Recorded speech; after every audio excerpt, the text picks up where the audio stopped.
ما راح يجي هسه.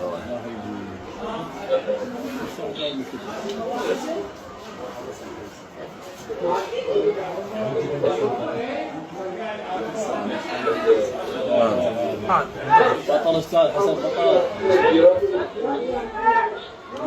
يقول الواحد من عندكم إذا تعرض إلى ضيق لا يتصور أن الحالة راح تستمر على هذا، لا، لأن ما يدرى بها لحظة يتغير الوضع. عسى فرج يأتي به الله، إنه له كل آن في خليقته أمره. هذا الواقع.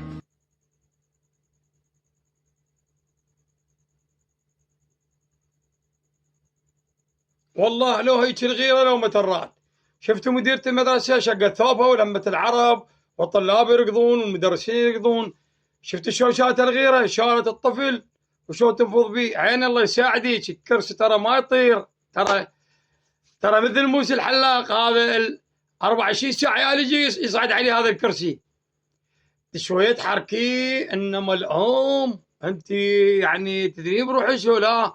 يعني هسه لو ابنك هذا ما قلبت الدنيا، ما شققت ثوبك، طلعت مصلخه بنص العرب، تعالوا الحقوا مدرسين مدرسات طلاب انقذوا ابني، اعتبريه ابنك، حاطه ايدك على خدك وتباعين، شويه تحركي.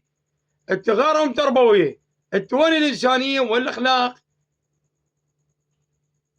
انت من يوم اللي من يعطيني ترى الكرسي ما يدوم لحد، لطشتي لو حاطه اميري. عمي عيب هاي الحركه من عندك.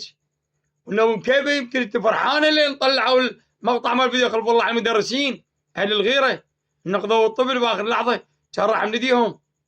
قومي تحركي، بوسيه حضنيه حطيه على صدرك، ابنك هذا ابن ابنك. خزيتيني وشارتيني. هاي من غرفتك ونقل المقطع للتواصل الاجتماعي. انت فرحانه بيه؟ عبالك يوم نقلتيش طفل؟ انت فتحتي على شباب جهنم؟ انت مدرسه؟ عمي ترى انت الام مدرسة ان اعددت شعبا طيب الاعراق. يا اعراق يا كرزات يا حيف، وين الغيره؟ وين الانسانيه بالموضوع؟ مدرسه مديره مدرسه وصول اياه خد تفزع منه وهيك.